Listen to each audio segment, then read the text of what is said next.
Hi, welcome to our best practices webinar, Bridging the Divide, Dealing with Gender Ideology over the Holidays. And our subject matter expert today is Pamela Jaeger-Garfield, LCSW. She has been working on gender ideology issues for a long time. She's got a lot of wisdom. And so she's going to present for us, for Advocates Protecting Children today on this very timely topic as we move into the holidays. So thank you very much for being here, Pamela. I'm going to turn it over to you. Thank you for having me. I appreciate it. Um, my goal really is to support families, empower families. So that's what I hope to do today. So this We is, appreciate you being here because you have a lot to help families who are desperately needing help. thank you. So bridging the divide, discussing gender ideology with loved ones over the holidays.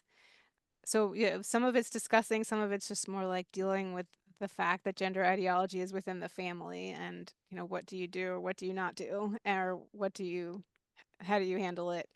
Um, so that's what the today is about. So a little bit about me. So that's my new headshot.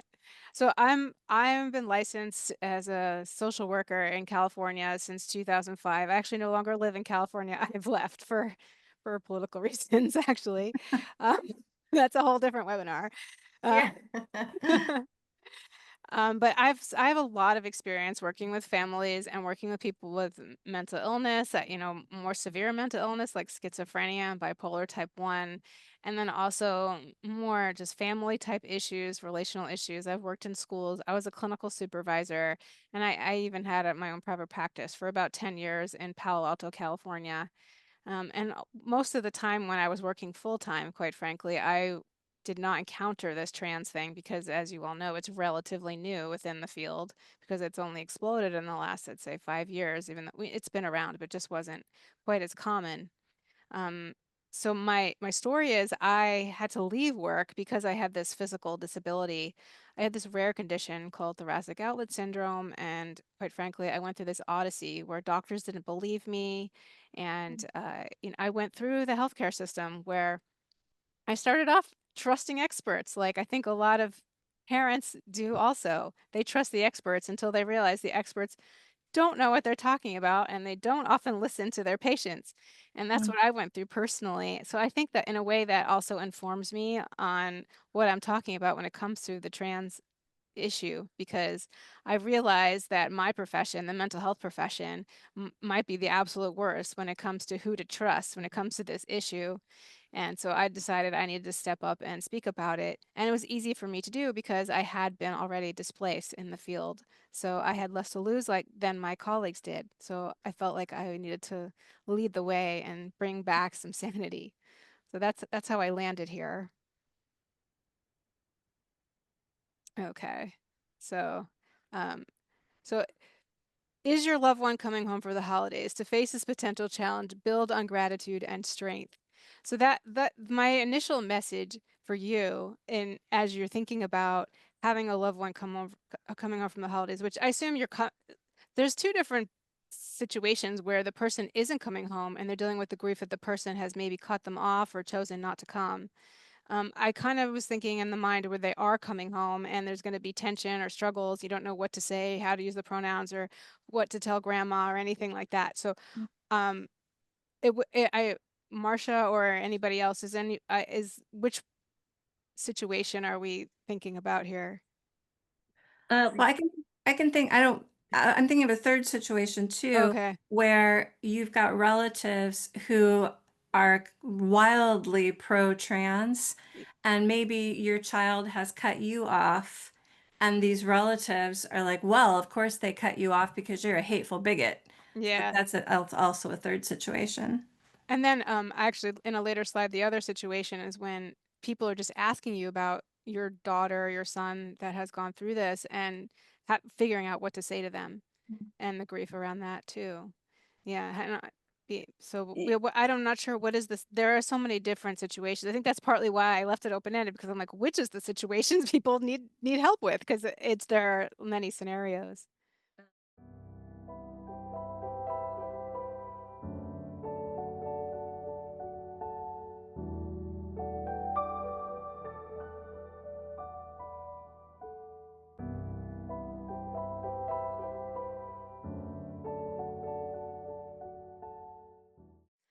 Okay, so my initial, like, to start the workshop was, as we're facing these challenges, the difficulties with the walking on eggshells and dealing with our families and dealing with grief and loss, it's good to start off from a place of gratitude. So I wanted to put it out there, maybe to everyone in the group, including people who aren't even necessarily dealing with this directly. Like, what are you grateful for? To think about that. Well, I'm grateful he's coming home, honestly. Okay. Yeah, I similar not we don't have a family member who is transitioning or they but we do have Gen Z family members who are big time uh woke pro Proponents. trans. Yeah, yeah, yeah. And so it's always like okay. And one in particular, as a matter of fact, one member in particular, a female who has autism will bring it up quite vocally. And so thinking about how to not escalate, but to approach it so that emotions can calm down. Hmm. Yeah, yeah. So I'm grateful, but I am grateful that they come. I'm grateful that Yeah. that they are still coming, that we have family to Yeah. celebrate with. Yeah. 'Cause I think sometimes we lose sight of the fact that there are things to be grateful for. For me personally, like I just said, I went through this pretty bad health crisis.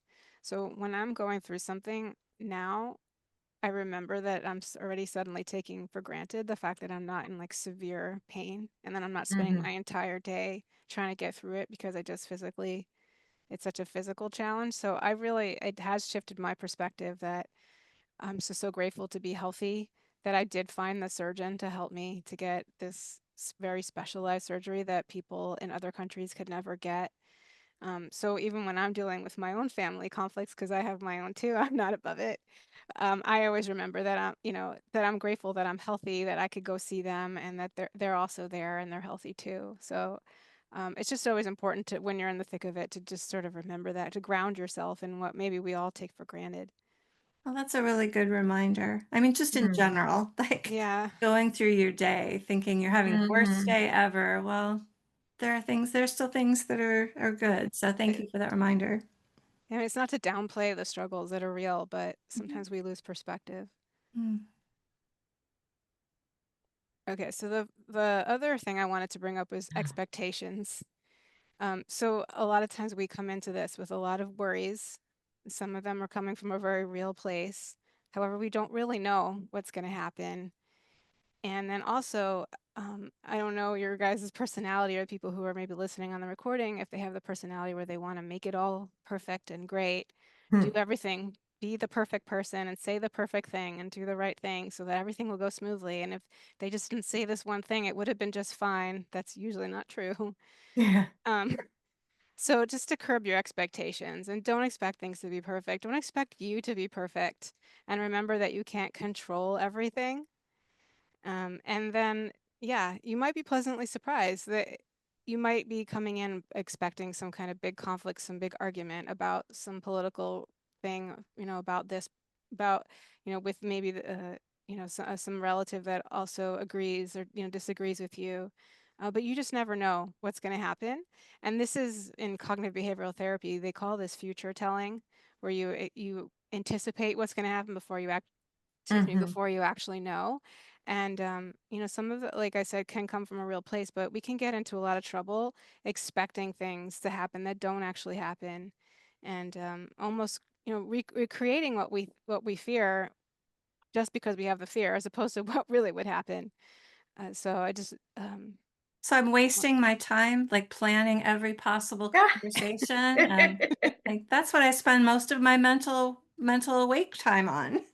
and like, I hate to say it, but it is kind of a female trait to do that. Okay. Mhm.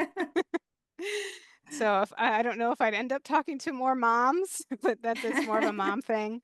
Um, but yeah, I just wanted to bring that up, to think about that if that's your temperament and to look at what what are some real fears and they're genuine, and where is coming from, a place of like ultra worry that's not totally coming from a logical place. And it's usually a mixture of both.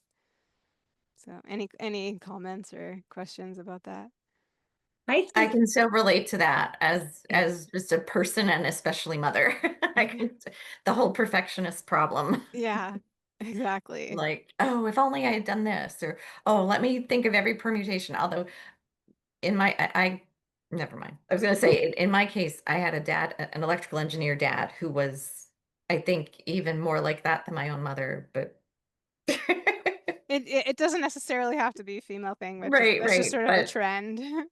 But just, yeah, mm, keep that in mind if that's your temperament or if that's it might just be what's happening around this topic. Maybe it's not your personality, but when it comes to something that's really emotionally charged, you're really worried about, this is natural and normal. And I think I bet almost anybody who's listening to this, no matter what their personality type, quote unquote, is they've had this where they expect something really bad to happen and it turns out okay.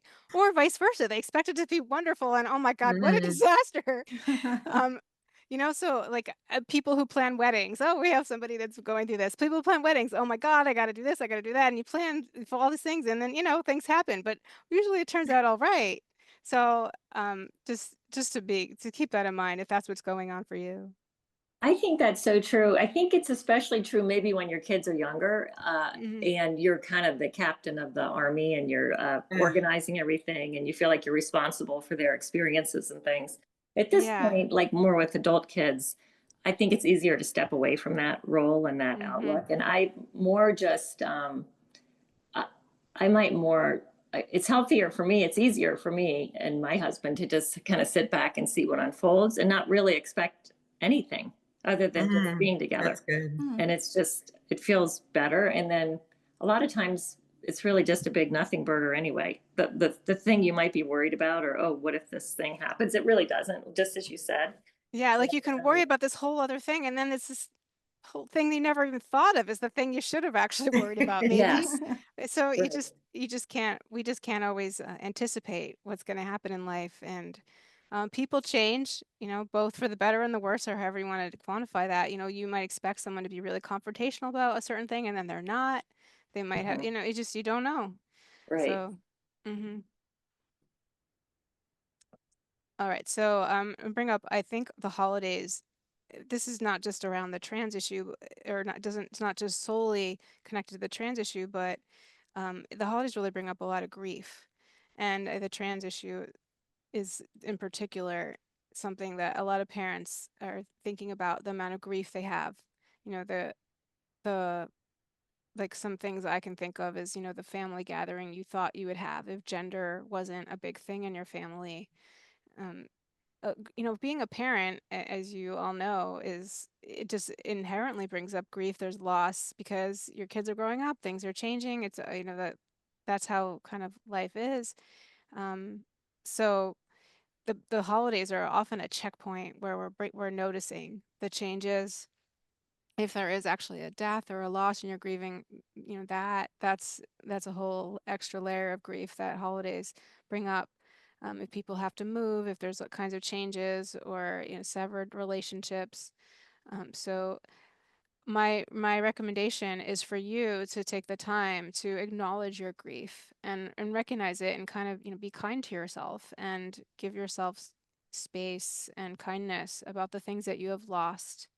So again, I don't want you to say out loud if it's recording what you're grieving, but maybe we could make what we could do is talk about what people could be grieving, or like what are some other themes when they're going to deal with a trans identified, usually adult in the household. I know I've talked to parents who looked forward to a certain phase in their children's lives. Like maybe they weren't great at the baby phase, or, toddlers are really not for them, but they're like, I love teenagers and this is going to be my sweet spot. And then the teenager does the trans thing, and the parent feels like, I've been looking forward to this all my child's life, and now I have Mhm. lost Yeah, this sweet time. yeah, Um, and along those same lines, I think some parents have said to me, not they don't want, it's almost like a light switch 180 change in personality and identity. And parents are confronted by, you must accept my new identity or I'm cutting you off. Mhm. And, um, out of love, the parents, because love and concern for their child's health, well-being, and future, they cannot accept the new identity and all the psychological and chemical mutilation that goes along with it, right? And so the child cuts them off, and it's like a death. You end Yeah. up grieving as if there's been a death.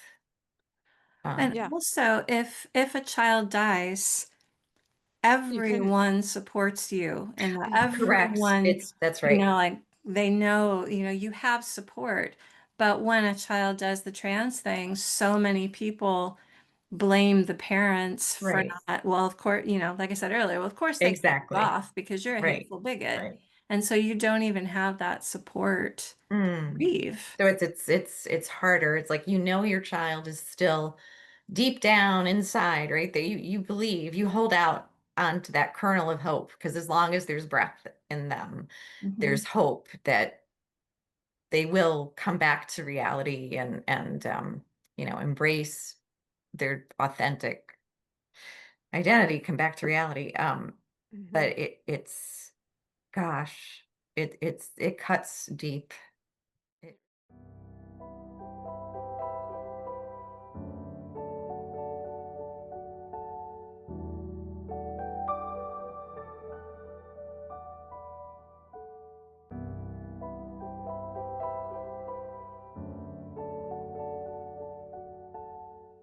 Yeah, I Yeah. think it's grieving the expectations, what you had planned, grieving the loss of all of these plans that you imagined, Mm. which didn't seem unreasonable, Mm. 10 years ago. And Right. now here you are in this situation that you couldn't really imagine. And I Mhm. mean, that is part of life. That happens all the time in all sorts of situations, not just with the trans ID child. I mean, lots of things go awry in life, and that's part of it.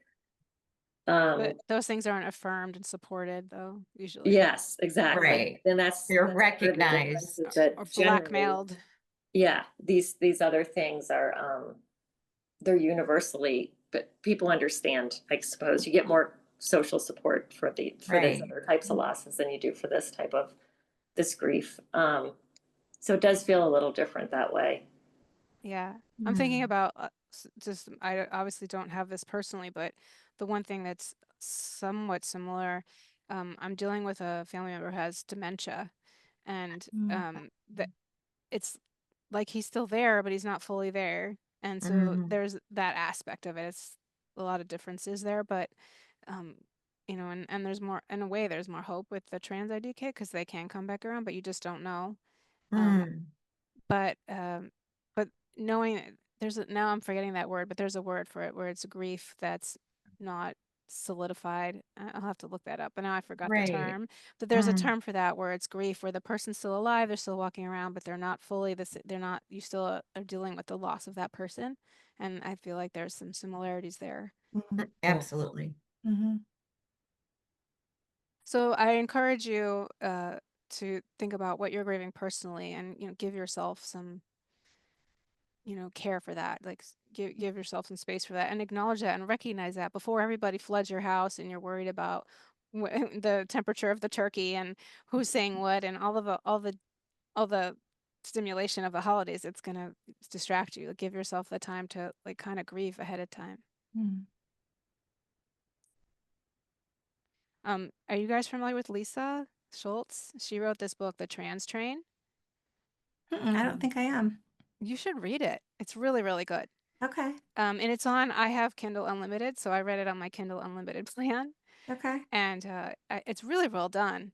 And so it helped me honestly have a little more compassion. I mean, I think I already did, but have more of a insider view of a parent that's going through this. The amount of grief and pain that you all go through. It's from first firsthand perspective of Mm. her own child going through this, and it combines her personal experience with her own with you know, the facts and what's going on, you know, on a broader level. And she did this Substack too about her grief, and it focused more about how she doesn't know what to do or what to say when people approach her about her own child, and just the grief around that, and like how to handle it, how to carry on. So I just these were just good. I thought these were good resources from someone who's been in it, and she writes a lot. I think she's a great writer. Yeah, Mm. she doesn't get a lot of notoriety, but um, she's also a good supporter of my stuff too. So we, which I really appreciate her perspective.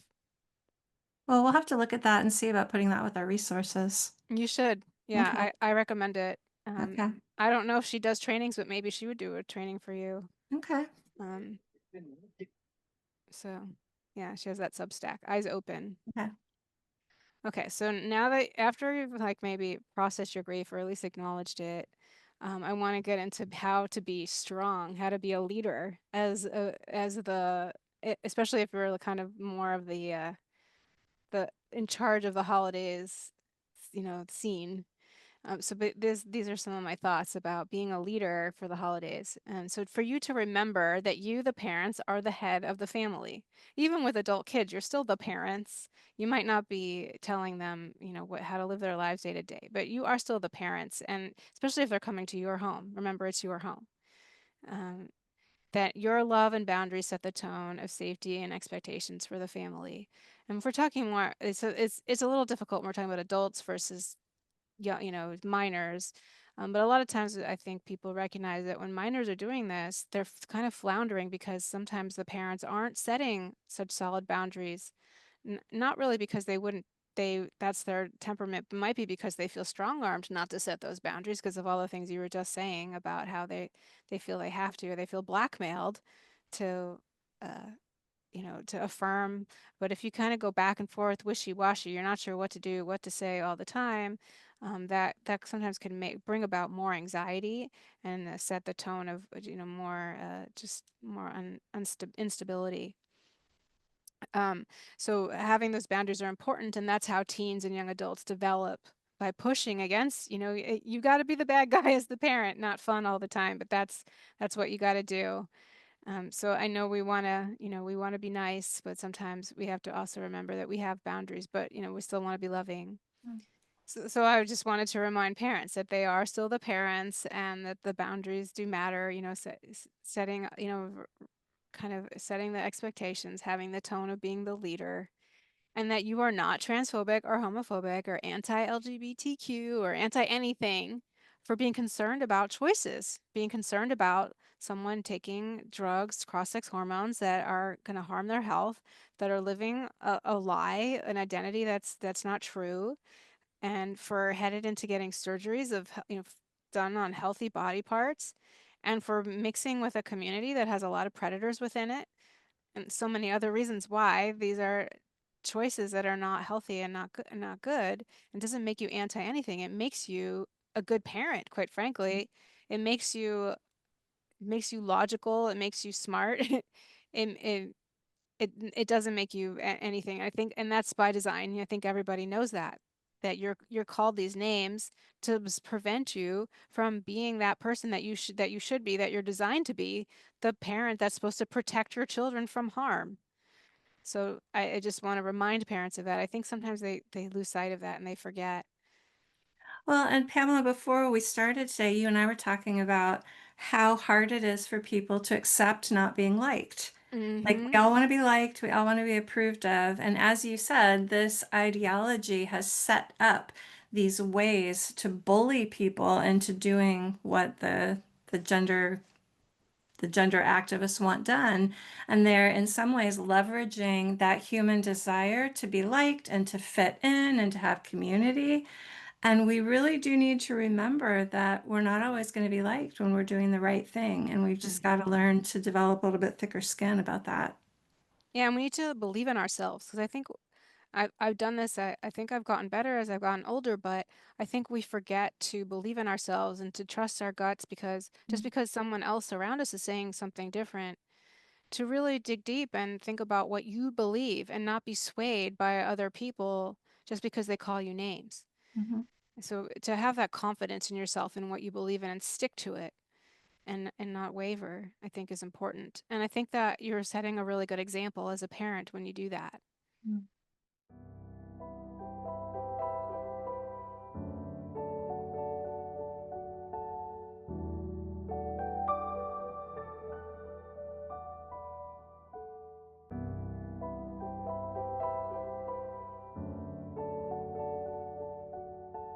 Yeah, you were consistent. I think that that Yes. really matters. Hmm. And my guess is, I don't know if it's happened yet, probably not, but I think in the future you'll hear from your child that Hmm. they'll thank you Hmm. for even though it wasn't the popular thing to do, even though it was difficult, that you stayed true to yourselves and you stayed true to just what is the truth and what is right. Yes. Hmm. So yeah, I just wrote here, children know who they are, quote unquote, is a lie. You know your child in ways they may not know themselves. They need your reflection, leadership, and clarity. Which I think Mhm. people know that, but I'm just, I guess it's more of a reminder. So I think in the moment you kind of get, you get all flustered, and it's easy to get manipulated in the moment when there's emotions are high. So this is really an effort for me to ground you all when you're in the face of some of the manipulation that we all have to deal with this. Okay, so this is just a practical advice in with the holidays. This isn't across the board in general with your relationship, because I think there are times where you might want to be a little more confrontational, or be more confrontational isn't the right word, but more, I guess, direct. But when it comes to the holidays, is what this is my advice, is to avoid the power struggles, and to just not make the whole pronouns and dead names thing a big deal. To stick with your choice, stay calm about it, don't argue about it. Because you could go two ways, or you can go lots of ways, really, but two main ways is you could either be wishy-washy about it, and then you're not sticking to your guns, and we already just sort of talked about the problems with that. Or you could be so rigid about it, or be ready to argue about it. That just ends up in a fight that's not really worth it either, especially when it comes to the family and you've got extended family around and maybe you don't see each other that often. I believe that the family dinners are not the time to have debates and so on. So, I don't know, does anybody have any comments about that? I just have a What do you question. think? Is there, like, what's a good way? Say you're all sitting around the dinner table, you're passing the gravy, things are going well, and then grandma refers to the child by the pronoun the child doesn't like, and the child has a little hissy fit. Is there a good way to just deflect that? Is there a good phrase you could have in your back pocket to just be like, you know what, this is not the place for us to talk about that? Or I don't know. What do you recommend? I don't know. I mean, I guess it depends on the personality, but my initial thought is to have your the person say something. I guess you just to stop everybody from having an argument about it. Mm-hmm. Yeah, yeah, like with this, we're not gonna fight about this here. We're here for family. Do we love each other? Okay, that's what we're here for. Okay. Like, so I think something like that is appropriate. Okay. But if they if that I say if I guess it depends on how argumentative grandma's gonna be back or what to do, but Mm, um partly I feel like you shouldn't, especially if we're dealing with an adult, you shouldn't be like kind of doing the battles for that for your child. That's what I think too. So, Oh, I was thinking more in terms of like telling the child, like, hey, we're just not, stop it. yeah, Yeah. we're not doing this here. Yeah. Yeah, I think it's good to just we're not doing this here. This isn't a thing. Like nobody's demanding anybody to say anything in this, today in this that we this is not, this isn't gonna go, this isn't gonna help. Okay. I don't have a fancy phrase for it, no. Okay. Um, Well, it's helpful just to kind of think through what might you say in that yeah, situation. what might you say? Yeah. Just, yeah, we're not doing that now. Mm, Uh, Grandma doesn't need to, we're not forcing anybody to say anything here. mhm. Yeah. Yeah. So yeah, the my message is not to debate. So I think a lot of parents, especially those that haven't had a chance to talk to their person in a while, their loved one, they might be armed with a lot of good arguments. Some of it might even be from my book or from, you know, Maria's resources, lots of resources. We're all now, a lot of us are very equipped with really good arguments. And so we kind of want to try and test them out. We have some new catchphrases, you know, there are only two genders and they're an infinite personalities, things like that. And I just don't, I think I think we need to all just curb that on, you know, on both ends, honestly, and just not really try not to argue about it. Of course, if they really keep pushing it, I mean, I would again talk about like how the, you know, your feelings. Just do the, you know, this is uncomfortable. I don't want to do this now. If and maybe you can even again like, in the relationship, but maybe you can schedule a time, like let's, if you really want to have this conversation, we can, let's have it, let's get together another time and we can really hash this out. But right now, this is this is a time for us to have gratitude, this is a time for us to show love for each other and have together time. I don't want to get into arguments. I mean, this is something that I deal with more when it comes to politics. When it comes to my family, I'm trying hard not to argue like political things with them. And so I think it goes the same with the trans thing. Like you just don't want to sit and argue. And however, let's see. Oh yeah, because we're not up to this yet. But yeah, so lead with compassion. Remember what, oh yeah, this is the other piece. So this is my, I guess my therapist side coming out, is to remember what the loved one's need is and why they need to hold on to this identity when they're having these arguments. So when you want to kind of just go at them with logic, that we know logic doesn't really go very far in these arguments, to remember what's really underneath it. What are they really looking for? What do they need? What is it? Validation? Is it attention? Is it, you know, running away from something? Is it what is it? So look for those cues or think about those things in the moment of the argument rather than sit there and try to argue the logic, because it's I don't think it's going to go anywhere, especially at like a dinner table at Thanksgiving. So, and then listen more than lecture, which is just a good thing to remember in general. Okay, but this is what I was gonna say. However, be mindful of the manipulative traps. Don't take bait. Don't speak for your trans child to the relatives. Don't let your child blatantly lie about you. And most importantly, don't take abuse. So while I'm trying to say let things blow over, don't let them abuse you either. That's the important balance there is my message. So I don't know if anybody can name some traps that you've fallen into or you've heard about people falling into. Maria, you've mentioned already. I mean, the biggest one they'll say is, if you don't do this, I'll kill myself. You know, you must do this.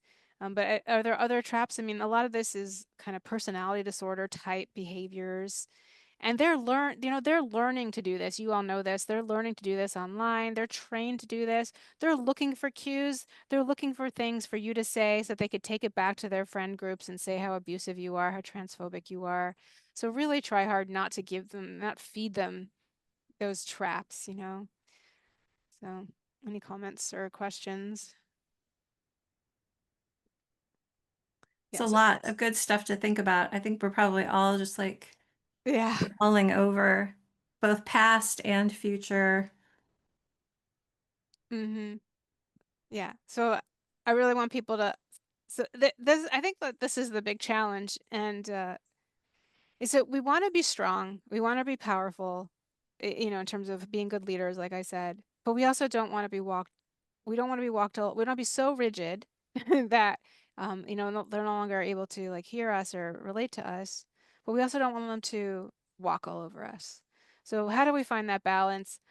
I wish I had like the magic answer. Do this, do that. I honestly don't. These are just the ideas that I want to like give to you all so that you can, you know, take it and apply it to your family, your situation, your culture, the way you're, you know, you usually run your family holidays, because different families have different traditions and different people are more vocal than others and within the family.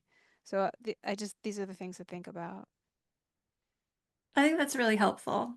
Again, I'm really surprised we didn't have a bigger crowd here today, because I think this is a problem so many people are dealing with is, yeah, we've got the whole family together. it's gonna blow up. I just know it is. How are we Mm-hmm. gonna deal with it? So I think this has been super helpful.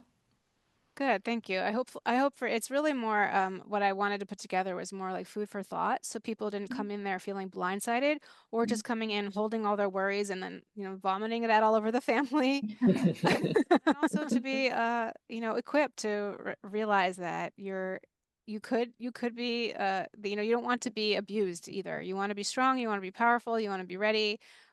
But you don't want to be abused. Mm, Hmm. that's good reminders. Any last questions, thoughts, anything else we'd like to ask Pamela before we close? I do I do worry about it was touched on a little bit earlier about the lack of genuine a feeling of being genuine about the whole, Mm, otherwise it's a 2 hours of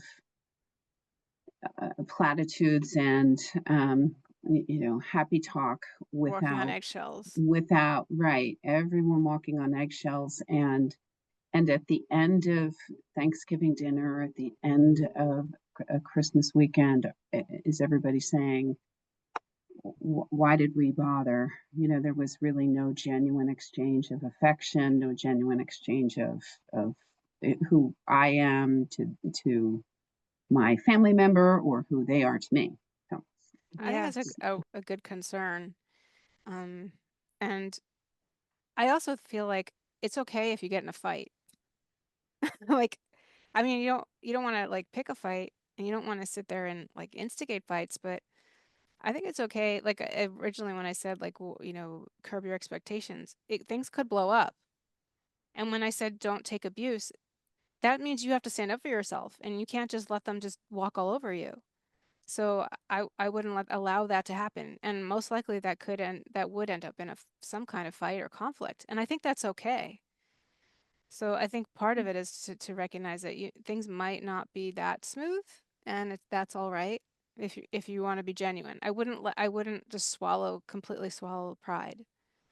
Mm, that's good advice. Like, I remember talking with our pastor one time about an issue and how I was trying so hard to avoid this problem. And the pastor was like, you can't avoid it. Yeah, It's gonna happen. You have this relationship with this person and this thing keeps happening.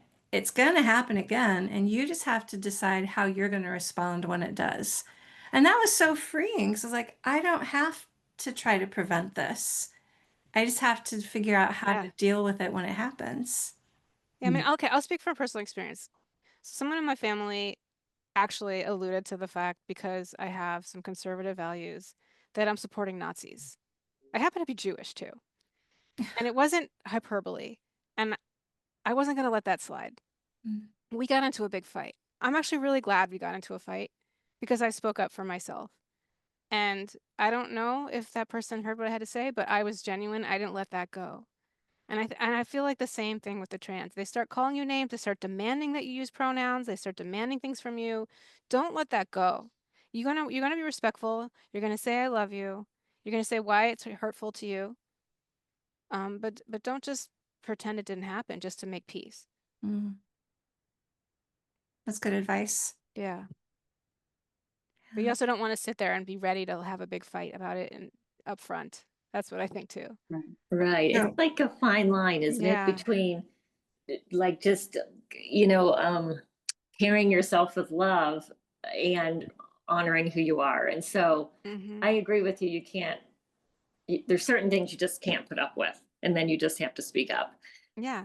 And then there's maybe a certain amount of compromise that you can do where it does feel like there's an elephant in the room, like, okay, this person's sitting there and they have altered their appearance, and I'm just going to let that go.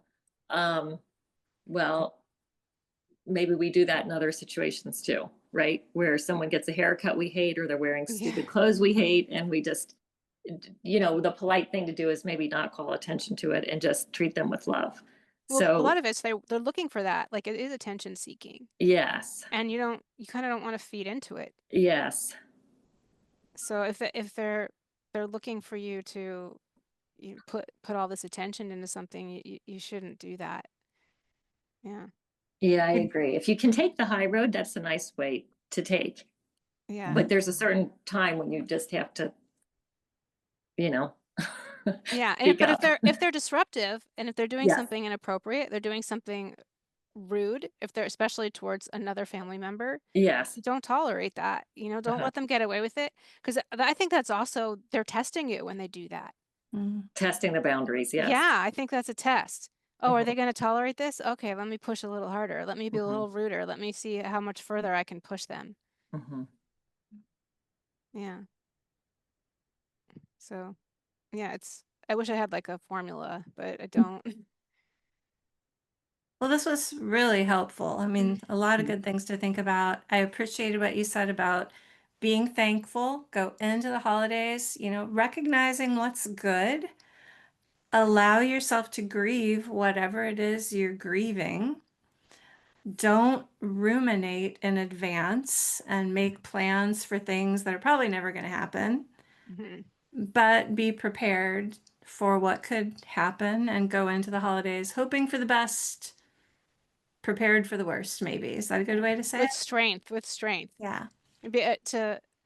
To stay grounded in yourself and your own, and your own beliefs, your own Mhm. power, your strength, Mhm. that you have that they're not. I think it's easy to feel very defeated very quickly when you have someone who's really good at manipulating. Mhm. Right. So be aware of what those manipulative tactics are, which I Mhm. think probably most people already are aware of them, but they still get them. Yeah. And don't let that happen. Be strong.